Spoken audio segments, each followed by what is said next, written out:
Good evening, everyone. Thank you for joining us tonight for our very first episode of Fortrust TV. My name is Chrisel de Leon, and I'm the Operations Manager and Chief Consultant for Fortrust Philippines. For those that are not familiar with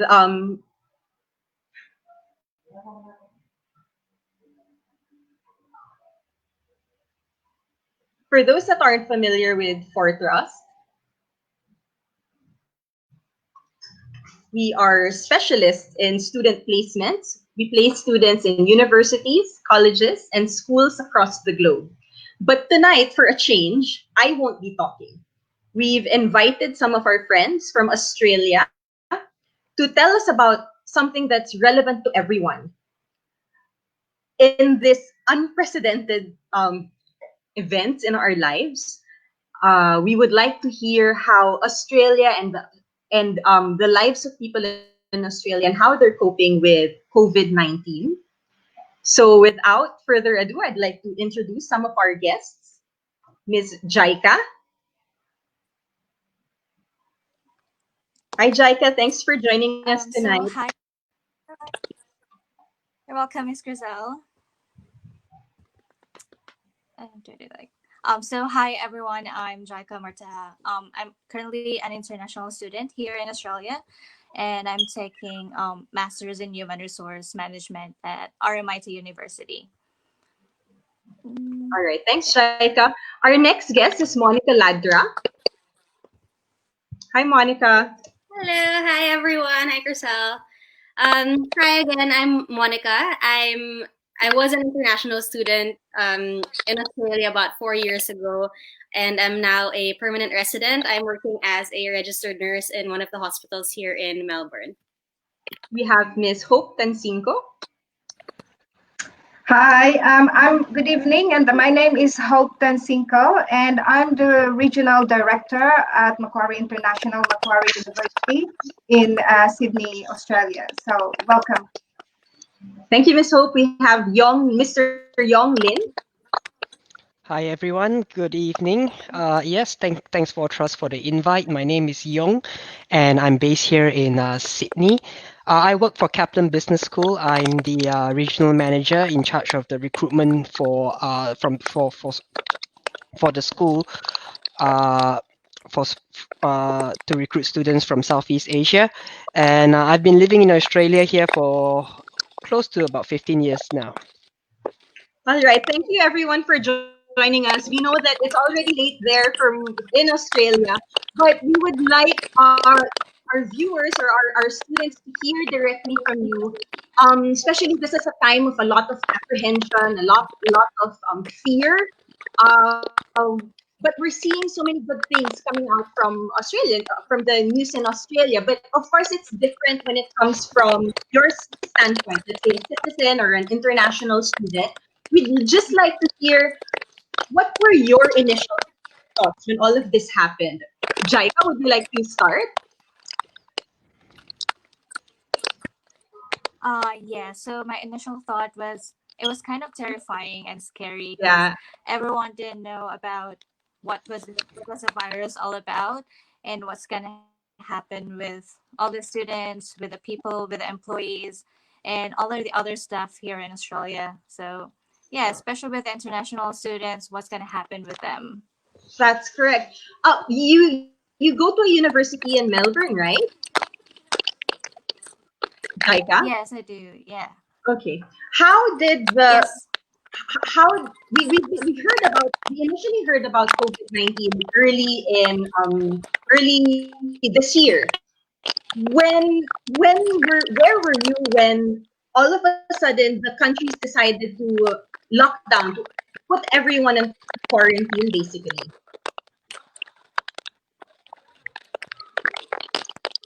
Yes. I was actually here in Australia at that moment in Melbourne. So we were already in our second week of my third semester. So first semester for this year, when the government decided to do a lockdown or a quarantine, and yeah, the schools, the universities were already shut down.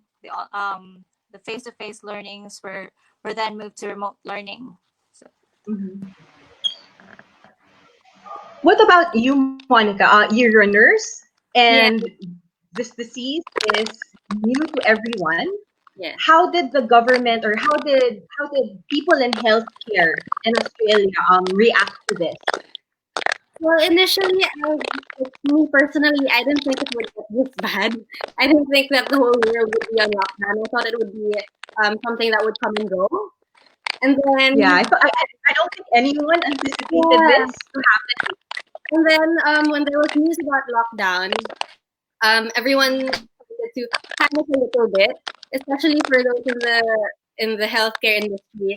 Um, of course, everyone's gonna be exposed, and we were really sure what we're gonna be exposed to. But at work, everyone tried to keep the same mind. I just try to stick to the basics and protect yourself as well. Um, but yes, even like throughout the lockdown, it wasn't that at least like in the hospital that I was working in, it wasn't that it wasn't that bad because we did have PPE.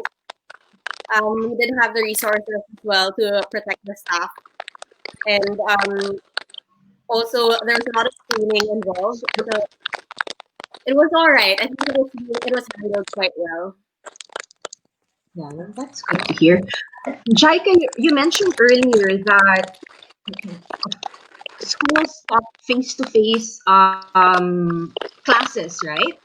Uh, Ms. Hope Yes. and Sir Yong, how did your respective universities and college respond initially when the government said all of a sudden everything has to go online, there's no one's allowed on campus? How did the private sector or the university support international students? You want to go first, Hope? To me, sorry, what was the question again? Sorry, Chriselle. Miss, sure. Jaika mentioned earlier that when the government decided to lock down, the Yeah. university canceled face-to-face classes. Um, How did your university cope with okay. this? Yes. With Macquarie University, actually classes were not cancelled. You know, we did not cancel classes. We did not stop working.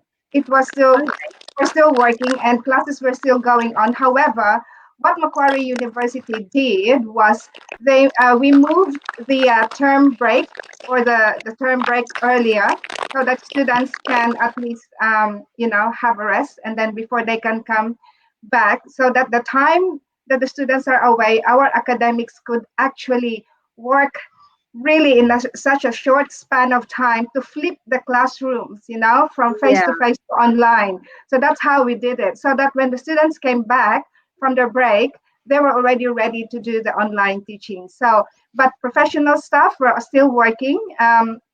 When the number of the cases actually spiked in Sydney, in New South Wales, we were all told by our vice chancellor to work from home when it was required because that was already the start or the precursor of the you can say quote unquote lockdown in Sydney or New South Wales or in Australia in general.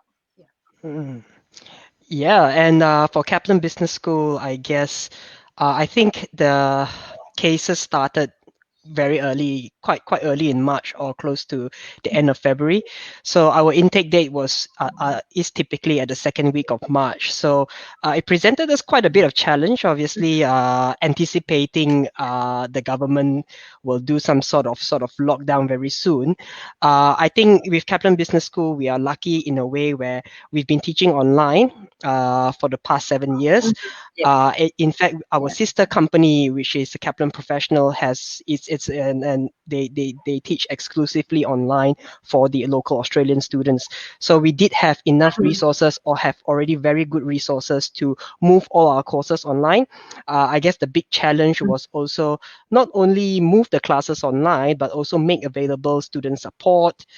For example, the student experience officers, the careers advisors, the academic learning team to make sure that students still have access to those services, which we thought was also very very essential given the situation. So yeah, it took us about 2 or 3 weeks to basically manage and move everything towards an online platform. And before our intake actually started, we managed to do so. And the additional thing that we do is also during the first week of classes, we make sure that we did a survey that reached all of our new students, especially, and just to make sure that everything is fine with them. They are enrolled in their classes and they're doing okay. I think it's amazing how fast the Australian institutions adapted. right. That I Yes. have to say. Um, Yes. a few days, a few weeks into the start of lockdown or quarantine, we started receiving emails from our partnered institutions saying that we're moving online. Even Yeah. if your students can't make it to Australia at a certain date, we're still pushing through. And that gave us, at least people in our industry, a sense of hope that we can still continue. Because I think I have to explain that here in the Philippines, Miss Hope and Monica, you'd probably know, and Yong, you've been in and out of the Philippines for years and years now. Learning is very traditional. We It is. still go back to the face-to-face learning wherein you have to go to the classroom, take your attendance, be with your professors and classmates. And although there are benefits to it, you get to learn from your classmates and your professors, you get to socialize and build your network. Um, a lot of the most our mind frame is still there. So we're still adjusting to the thought of online learning and getting international education and qualifications online. And it could be because the internet facilities in the Philippines are not best, so we still lean towards online learning. Sorry, face-to-face learning. It's Yes. interesting, Young, that you mentioned online learning has been available in Australia for a long time now. Would Miss Hope and Young, would you like to elaborate on this? That it's been available for the local students, Yes. and it's really just a matter of applying to Yes. everyone else. That's Miss Hope, right. would you like Y- Yeah, with Macquarie University. Macquarie University is part of the open universities, and we have already been offering a good number of courses online, and this is actually for our domestic students. So we have been in that space for years now. So we have the experience of how we deliver programs online. It was just a matter of, we've all been used to the traditional way of face-to-face on-campus experience, and we never thought that COVID-19 would, advance everything or make it earlier and put it forward, the flipping of the classrooms to online for those students who are actually going to campus. But we all did it. We are all in it together. That's what is the hashtag for this. Yeah, I think online studies, like Hope said, it's quite common here in Australia. But maybe I should also mention this, where we understand that students sometimes get nervous when they hear about online learning. They think that, oh, I'm on my own. Like I have to be disciplined. I have to basically look for the stuff that myself, maybe listen to a lecture, look for the resources myself. But maybe like to clarify, like with us as well, like moving students that are supposed to come face to face and moving them online all of a sudden is a big change. And we understand that we want to clarify that that the students are not alone. Like I mentioned earlier, we make sure that our support services are still accessible, whether it's through a phone call, whether through through a chat platform or through email. But we also make sure that when a student comes to class, that we try to emulate a face-to-face class as much as we can. Yeah, Mm-mm. so that means that students still log on. For example, if the class is at 2 o'clock, students still log on at 2 o'clock. They still have that interaction with their lecturers. They still can do their sort of group assignment, their group work, having discussions with their peers. Very much so. Like because of the situation, we are doing it online, but very much so we are still emulating sort of a face-to-face class. So students don't need to be that worried. Obviously, it's different, but what I'm trying to say is that as much as we can, we still have a lot of support in place for our students.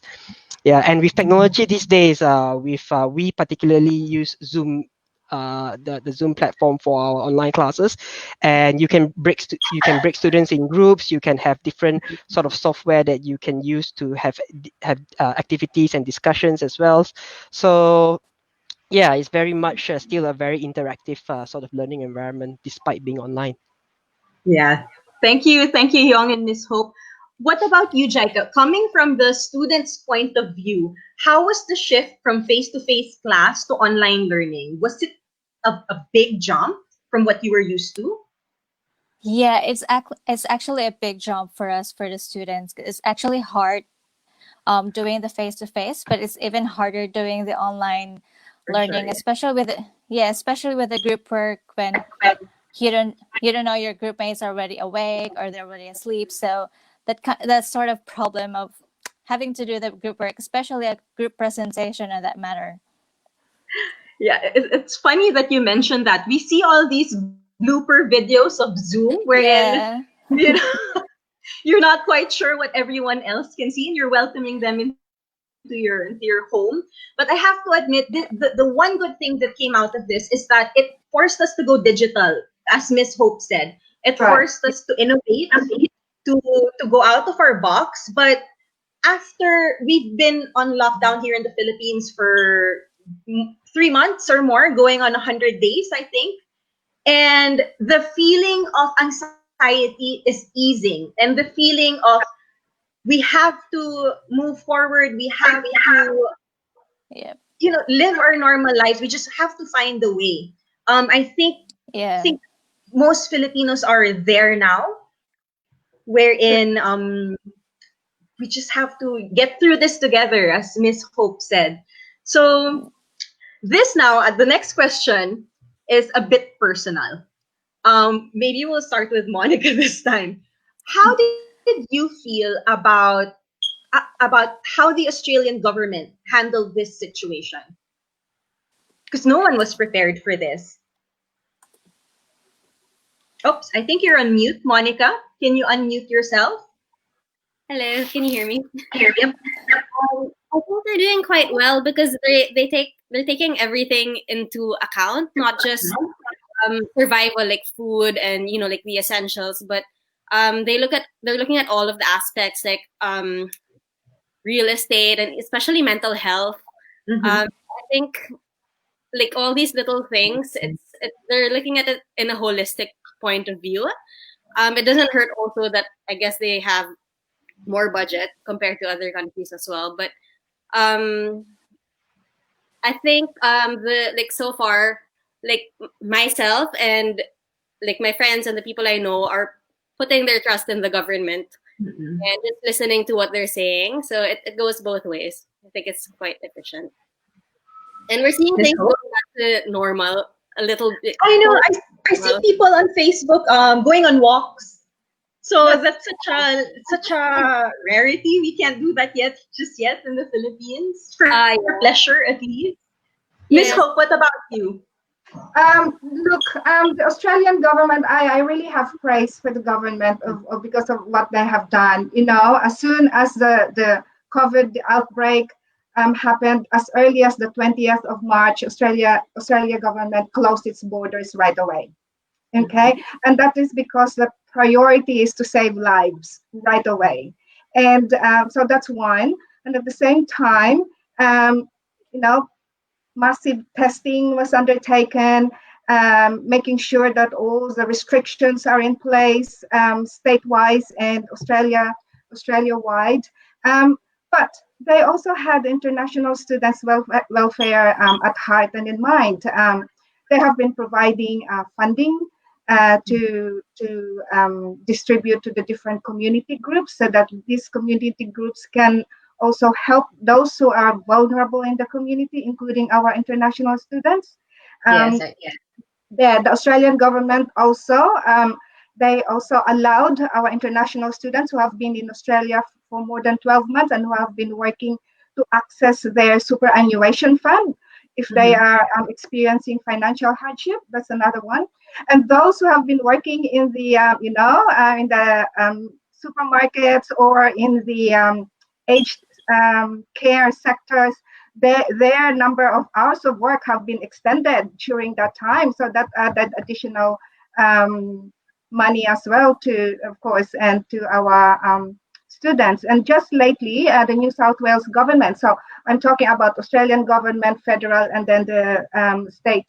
New South Wales government has just last week announced that they're going to provide $20 million worth of funding for temporary crisis accommodation for our international students and domestic students, and this is for free. So they're going to, so those who are undertaking, undergoing financial hardships, they will be able to access this help from the New South Wales government. And that's just New South Wales government, because Yong and I are based in Sydney and New South Wales. But this does not mean that all the other state governments are not providing. They are also doing their very best. So you've got Queensland, you've got Victoria, you've got Western Australia, all helping and providing funds for the betterment and to support our international students. So that's so nice to hear, Ms. Hope, that the government had an initiative to help even those that are not citizens. I also would like to share that I saw some international students, groups of international students, trying to help each other as well.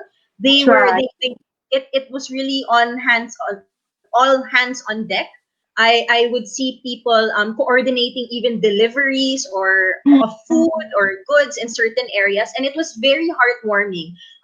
Again, another plus out of this situation is that we saw everyone across the world try to help each other, which I think is Yep. also unprecedented, right?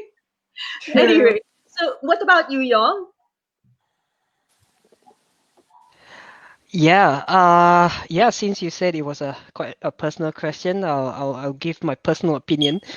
I think yeah, Monica and Hope touched on really good points. But end of the day, you just can't argue with the result. I mean, within a reasonably short time, with the cases here in Australia, I think there's less than 400 active cases. And with the facilities we have, I think the other day, it was last week, the Prime Minister announced that only one of the breathing machines is in use, Yeah. whereas there were thousands ready. Yeah. So end of the day, like I said, all those points that Monica and Hope pointed out, you can't argue with the results of what they did. Obviously, when the outbreak started, we had challenges. I think on the news you see that a lot of people sometimes they don't understand the seriousness of the virus because it's at its early stages, and when they had different measures or different rules they put in place, sometimes everyone had an opinion like, well, that's a silly rule, that doesn't make sense. But end of the day, if you see the results, the government, both the state government and federal government, I think did really well. Can't argue with that. Great. What about you, Jaica? Yes, what I've already said. I'm really happy with what the government is doing, especially with the fundings for their international students, and especially with the universities, especially in RMIT.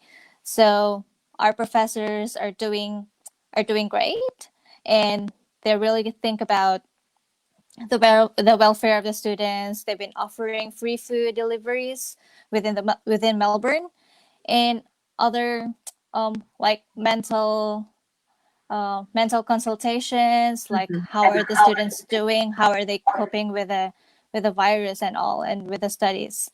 So yeah, it's pretty great because they already have the emergency relief funds, especially for students who are renting and their bills and other necessities. So it's really great, actually.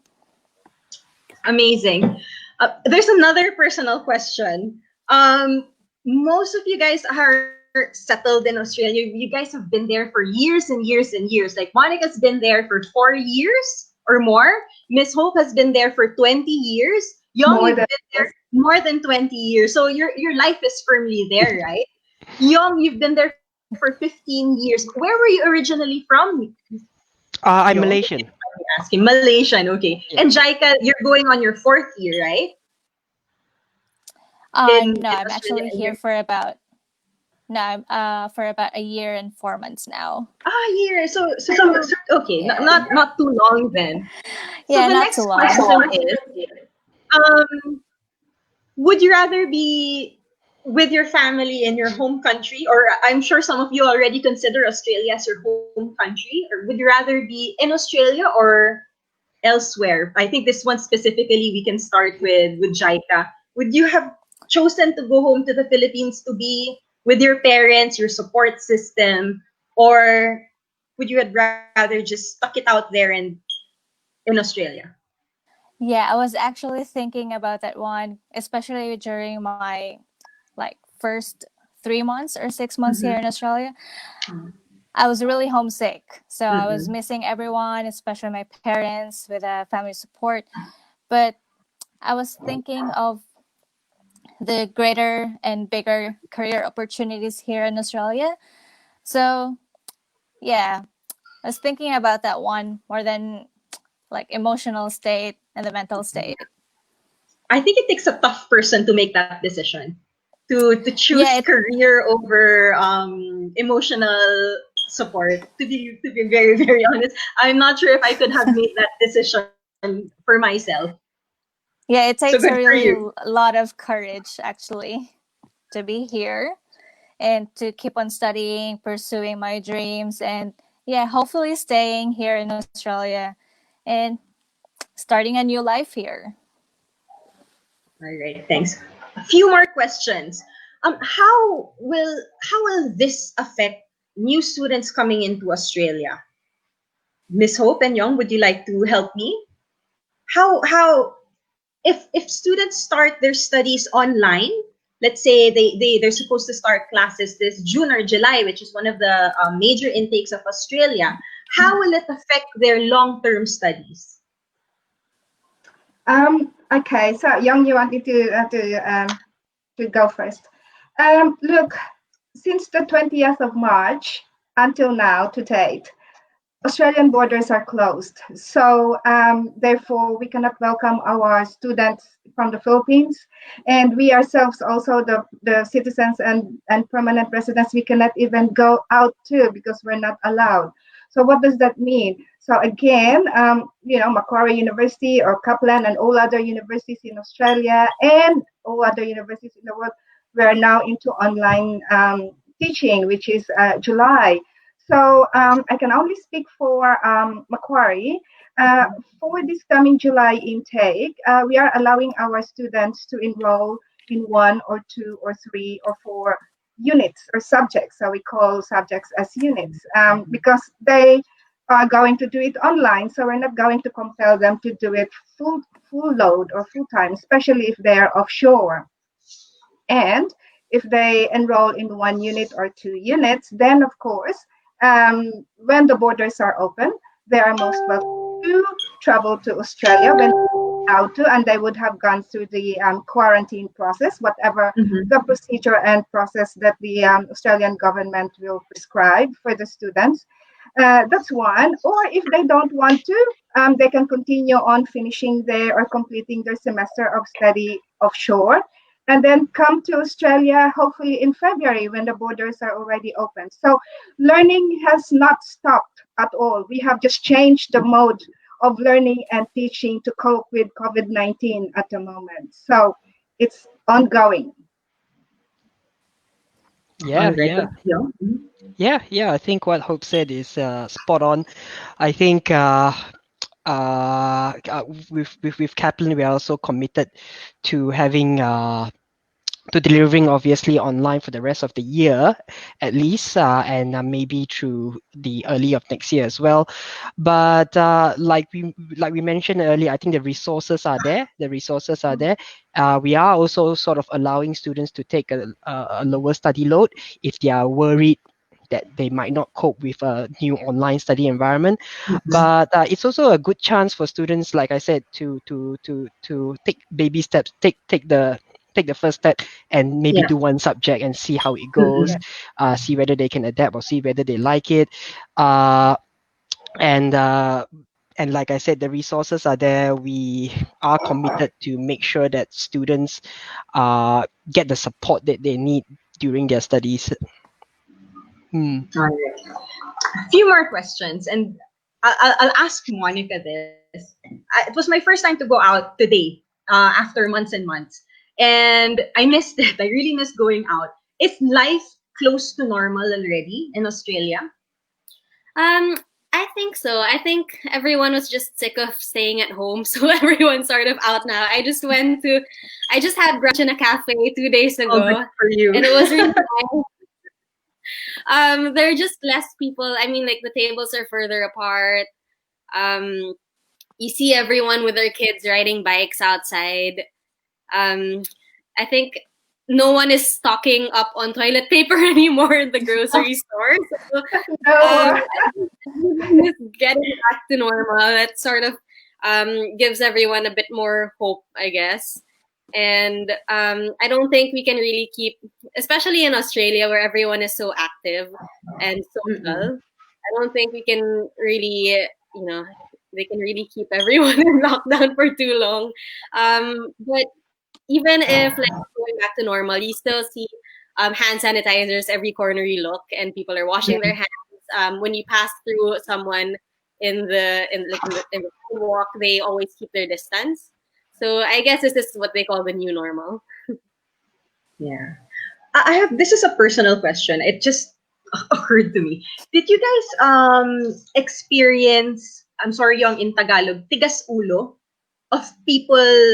You know how we were not allowed to, here in the Philippines, we weren't allowed to leave our houses, but still there would be people going out without masks, even to the point where some people were arrested, unfortunately.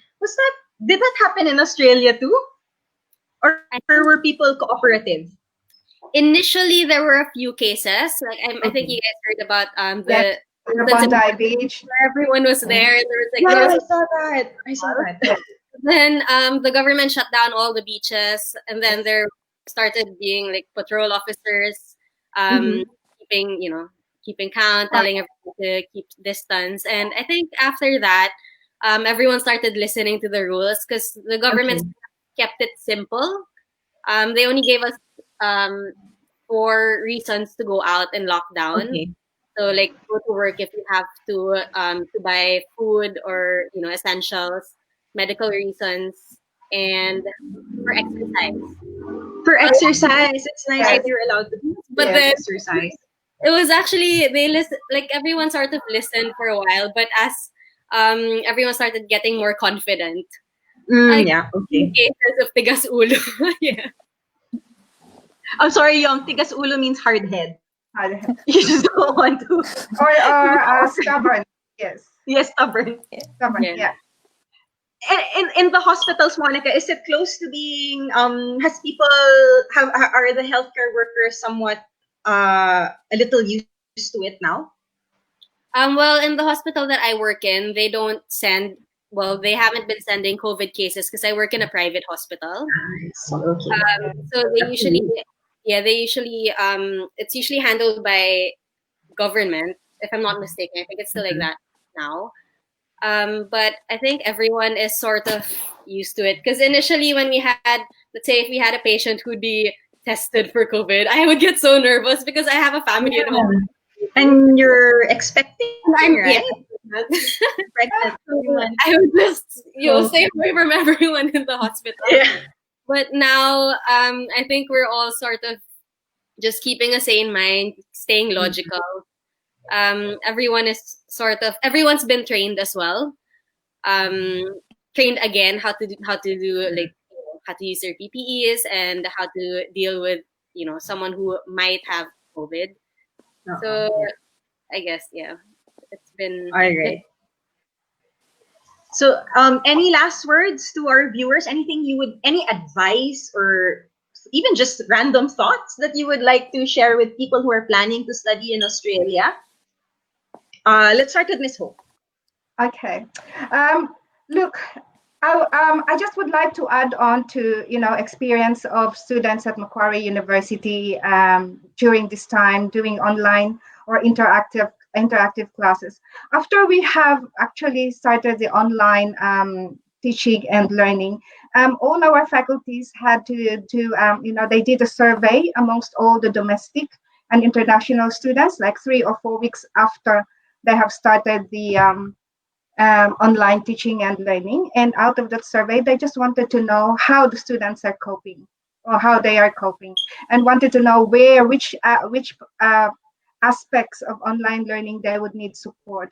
And surprisingly enough, students' survey results show that they are more than happy with how the delivery of the programs or courses were done through the interactive, synchronous, and asynchronous way of delivering, the learning and teaching at Macquarie. So that gave us more impetus to make sure that for the July intake, because it's still online, that we will continue on to improve and develop more all those learning technologies and tools which Yong earlier mentioned. So that's just an aside to experience of our students. But um, really, Australia has been really very successful in the management of COVID-19, believe it or not. You read articles in the news. Australia always is in the top 5, countries in the world who's been really very good in controlling COVID. And we have more than flattened the curve, and this just shows that Australia really is one of the safest countries in the world. So why not come to Australia, when you have the chance, because that public health system is excellent. Monica was saying about how many respirators were only used and how many were, extra ready for people to go to the system if ever they need it. And it's one of the best governed countries in the world too. And also anecdotal evidence from our partners in the Philippines and in the world. I think Australia is really very good in flipping the classroom from face-to-face to online compared to other countries. That's what I've heard. I don't know if you can confirm it or our other partners can confirm it, but I mean, it's really I can wonderful confirm it. place. I can confirm it, Miss Hope. It was our Australian partners that reacted the fastest. Oh, thank you. Because I guess there was already existing materials online, and it was there. It was just a matter of delivering it to the international students as well. So I have to say, the fastest to respond to this. Yes. Yeah. What about you, Yong? Any advice for people who are, on the fence, whether to pursue their studies or delay it later on? I guess give online studies a go. Like I said, you're not alone.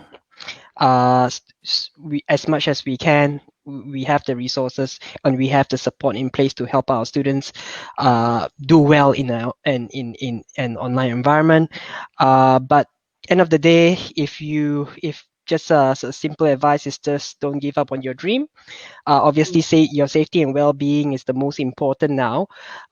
Let's get through this. Let's weather through this. This will end. I'm confident this will end. Like like everything, it will end. And Australia has always been open and welcome our international students with open arms. And I'm sure when the borders reopen, it would be even a more warmer welcome. All right. Thanks, Young. What about you, Jaica? Any advice to future international students? Yes, I do agree with what Yong has said. So I still encourage students to come here in Australia if they want to pursue with their studies and have a bigger career opportunities, especially with here in Australia that Australia is considered one of the best universities in the world. So, but Yeah. most especially, they have to think about their safety and well-being at first. That's correct. Safety first, as Miss Hope said. Yeah. So I know it's getting quite late where you are. Your time is 2 hours ahead of the Philippines, and again, from the bottom of our hearts, we thank you.